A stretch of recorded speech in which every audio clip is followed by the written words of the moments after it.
warahmatullahi wabarakatuh. Halo semuanya, teman-teman, kenalin nih, kami dari kelompok protein dan metabolisme protein akan mengajak teman-teman sekalian untuk belajar bersama.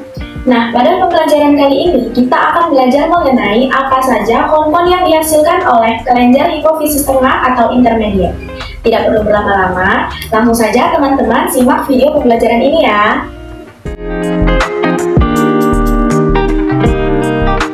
Kesempatan kali ini kita akan membahas materi tentang hipofisis bagian tengah atau yang biasa kita kenal dengan hipofisis lobus intermediate.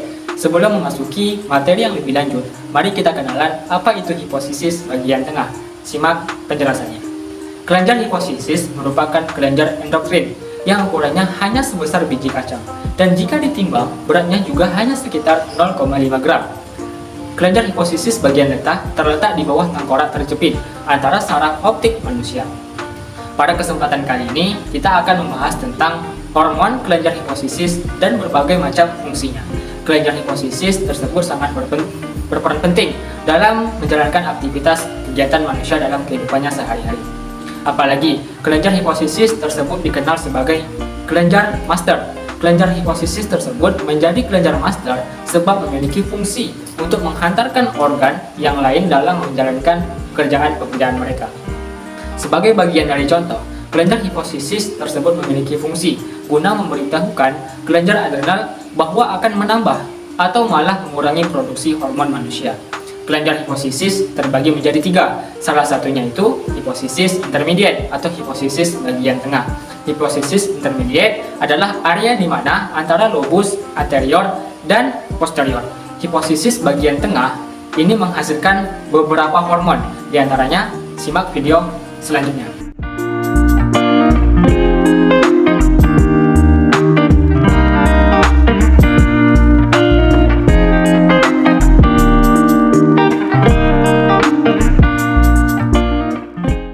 Baiklah, di sini saya akan membahas tentang melanocyte stimulating hormone atau biasa kita kenal dengan hormon MSH.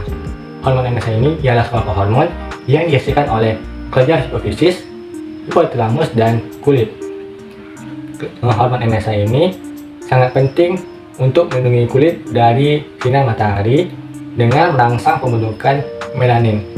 Pigmen melanin ialah pigmen yang mengatur gelapnya dan cerahnya kulit seseorang. Semakin banyak pigmen melanin, maka semakin gelap kulit orang tersebut. Kemudian, pigmen melanin juga bermanfaat untuk melindungi diri dari radiasi sinar matahari yang berbahaya bagi kesehatan manusia. Karena radiasi sinar matahari dapat kita jumpai pada wilayah tropis dekat dengan garis khatulistiwa, maka hormon MSH dan pigmen melanin dapat kita jumpai pada orang-orang yang tinggal di daerah tersebut, terutama di Indonesia. Hormon MSH berfungsi untuk mengatur pigmen yang mengatur warna kulit seseorang. Kemudian, pigmen melanin juga mempengaruhi gairah seks dan nafsu makan seseorang. Oke, saya akan menjelaskan apa sih akibat jika seseorang itu kekurangan dan kelebihan hormon MSH.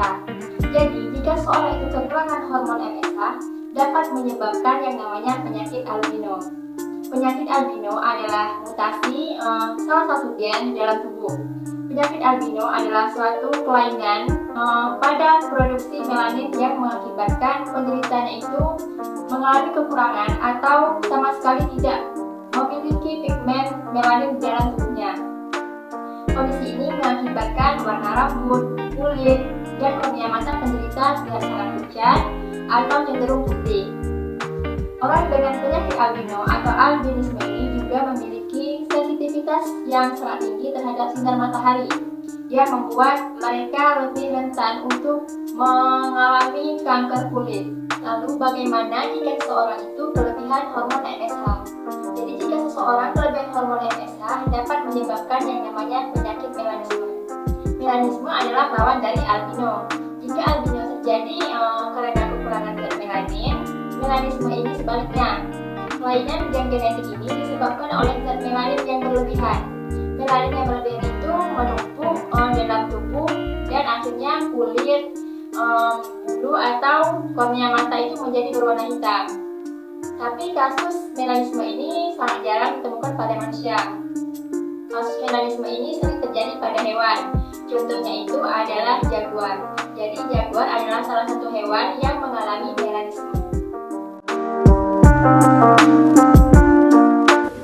Oke, setelah mengetahui tentang hormon MSH, selanjutnya itu ada hormon dopamin. Apa itu dopamin? Nah, dopamin adalah sejenis neurotransmitter monoamina yang dibuat di otak dan bertindak sebagai pembawa pesan kimia, mengkomunikasikan pesan antara sel-sel saraf di otak dan seluruh tubuh. Nah, dopamin adalah suatu hormon yang dihasilkan oleh hipotalamus. Dopamin memiliki beberapa fungsi bagi tubuh manusia. Apa saja sih? Nah, jadi beberapa fungsi dopamin bagi tubuh manusia. Yang pertama, menghambat pelepasan prolaktin dari kelenjar hipofisis. Yang kedua, di luar sistem saraf pusat, dopamin berfungsi sebagai faktor parakrin. Yang ketiga, dalam jaringan darah, dopamin menghambat pelepasan norepinefrin dan berfungsi sebagai vasodilator atau melebarkan pembuluh darah pada konsentrasi normal. Yang keempat, di ginjal, dopamin meningkatkan ekskresi natrium dan pengeluaran urin. Yang kelima, di pankreas, dopamin mengurangi produksi insulin.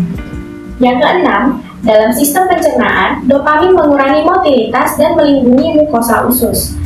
Yang ketujuh, dalam sistem imun, dopamin mengurangi aktivitas limfosit. Nah, dopamin memiliki dampak langsung pada banyak fungsi neurologis, kognitif, dan perilaku di dalam tubuh manusia.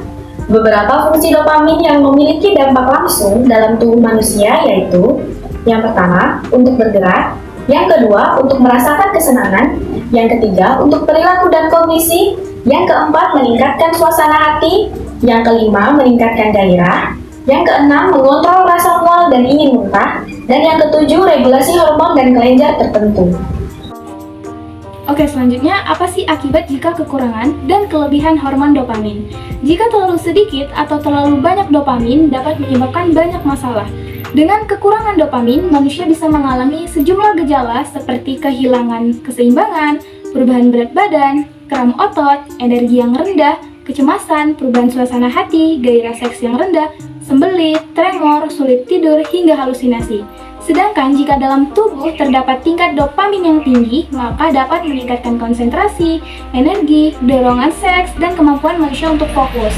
Kelebihan dari dopamin ini juga dapat menyebabkan perilaku kompetitif dan agresif, serta dapat menyebabkan gejala termasuk kecemasan, kesulitan tidur, dan stres. Baik, selanjutnya saya akan membahas tentang beberapa penyakit dengan mempengaruhi efek dopamin.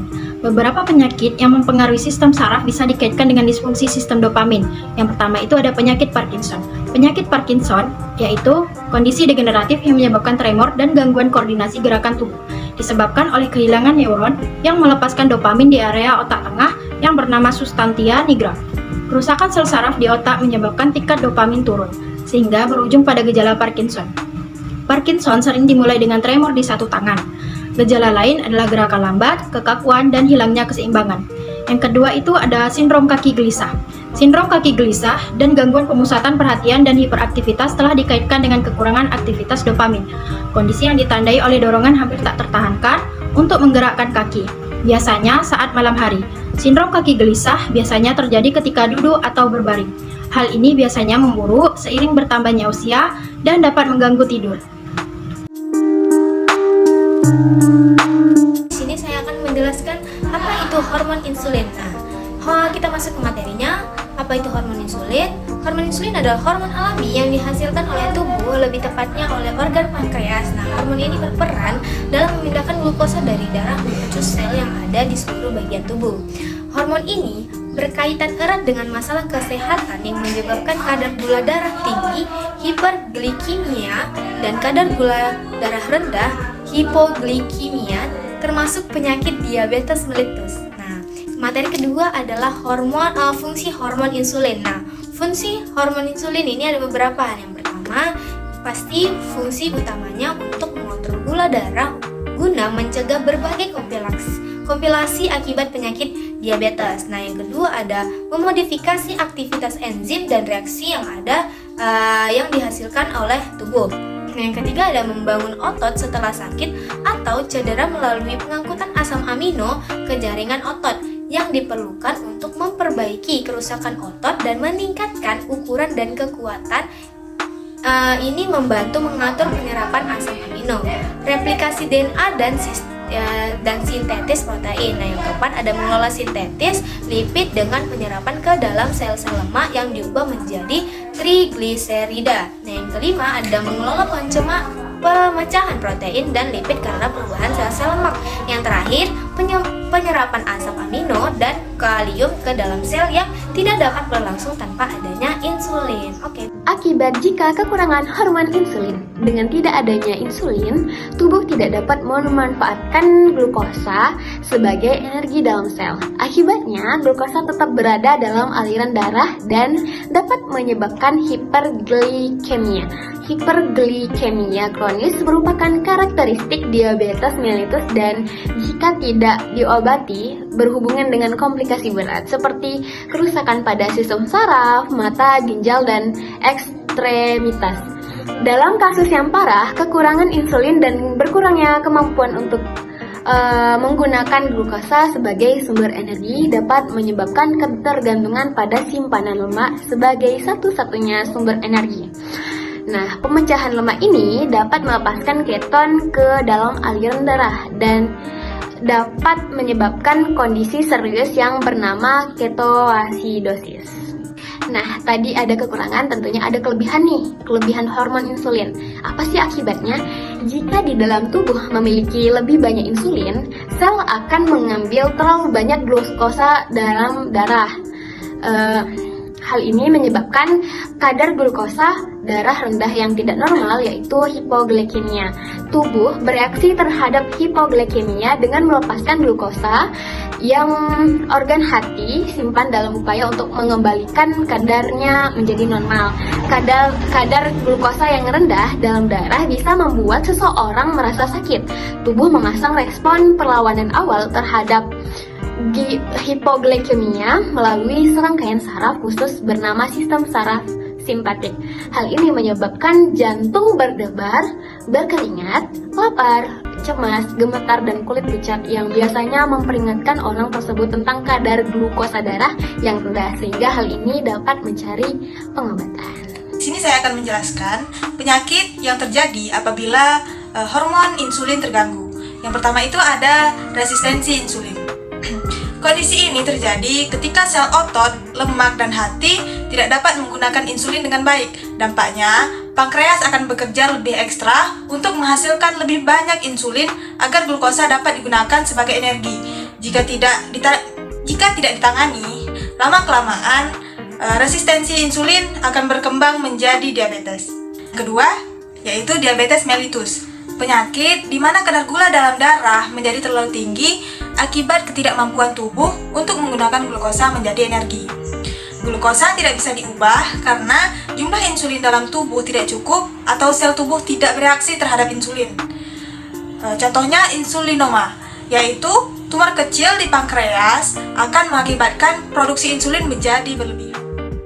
Oke, baik. Selanjutnya itu ada sindrom metabolik. Adalah sindrom atau sekelompok kondisi yang dapat meningkatkan resiko penyakit jantung dan masalah kesehatan lainnya, seperti stroke dan diabetes. Sebaliknya, keadaan di mana insulin tidak bekerja secara efektif untuk menurunkan kadar gula darah dalam tubuh, atau bisa disebut dengan resistensi insulin, dan juga meningkatkan resiko terjadinya sindrom metabolik. Oke, baiklah. Selanjutnya ada sindrom ovarium polikistik atau PCOS, yaitu suatu kondisi medis yang menyebabkan gangguan pada kerja ovarium.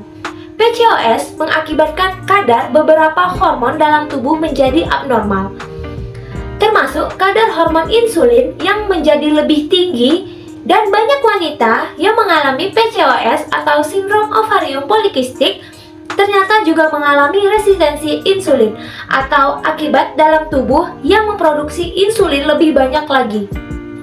Nah, teman-teman, jadi itulah pembahasan mengenai materi kita pada video pembelajaran kali ini. Selalu diingat dan pelajari. Semoga bermanfaat ya. Sekian, wassalamualaikum warahmatullahi wabarakatuh.